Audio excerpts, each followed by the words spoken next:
Aga Khan addressed Canadian Parliament. He could have chosen to speak of anything, but spent most of his speech discussing the incredible preciousness of Canadian pluralism.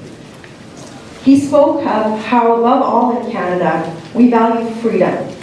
The freedom to choose who we love, how we will live our lives, where we live our life's work, and form and express our political ideals. And he spoke of how the international community sees us as a country where we can bring the heritage and faith of hundreds of countries and stand shoulder to shoulder, brother to sister, Hindu to Muslim to Jew to Christian, and achieve something greater than is the sum of our parts. To achieve this, we need to bear a constant understanding that the peace we live under, a peace hard won from generations past, must be maintained by us now and by generations to come, to see a just society that is maintained by firmly standing for the principles that allow us as Canadians to be free and to prosper as a nation, in every sense of that term. So let us speak of Israel. Israel is an innovative nation, one who has taken curses and turned them into blessings. A nation that has invested in building a country of innovators that have made great technological advances, have brought water to the desert. The prophet Isaiah wrote about a time when the desert would blossom as a rose.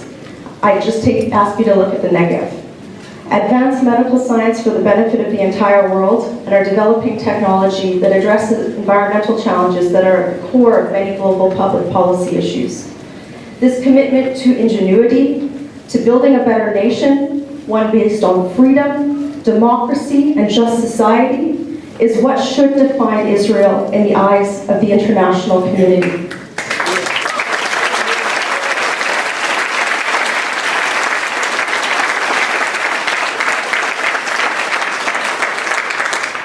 And to the people in Gaza. All of humanity desires security, compassion, and the ability to thrive. We would pray for nothing less for the people in this region, and so we pray for peace. But in doing so, we recognize that peace must come from the cessation of terrorist activities by Hamas militants carried out on both the people of Israel and the civilian in Gaza, who reject the deep oppression that the rule of Hamas and like-minded terrorist organizations have cast upon them.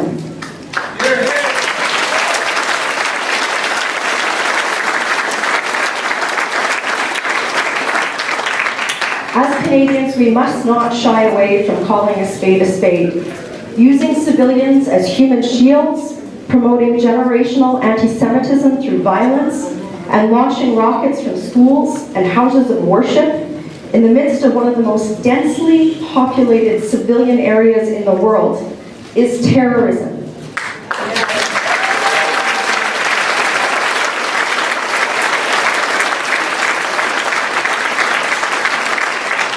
To call it anything less undermines the values that allow Canadians to enjoy the pluralistic nation that the Aga Khan spoke of early in Parliament. So as was written earlier this week, as Canadians, we cannot allow ourselves to be disinterested bystanders. And many have criticized our government and the Prime Minister's clear calls on the international community to support Israel's right as a sovereign entity to protect itself from Hamas's terrorism. In fact, earlier this week, a fellow parliamentarian even went as far as to say it wasn't productive to point fingers. This is abhorrent. Because Israelis and Palestinians alike have been massacred and slaughtered en masse at the hands of this terrorist organization in their bid to secure power and to destroy Israel.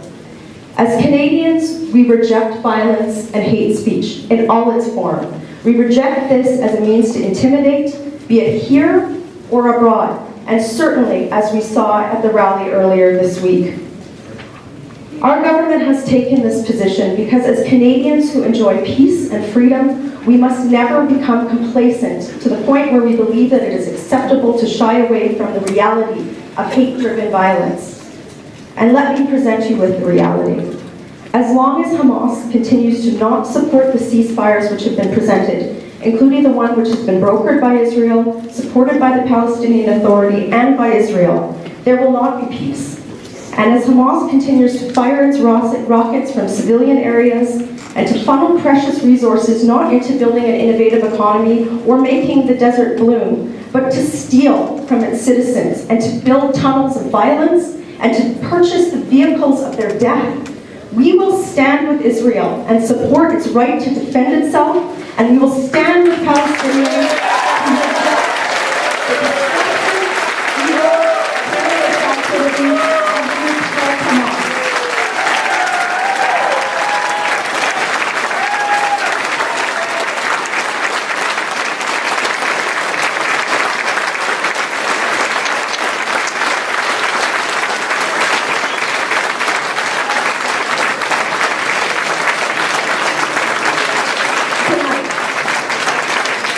Tonight we stand for peace. Tonight we stand for justice. And tonight we stand for what it means to be Canadian. Thank you.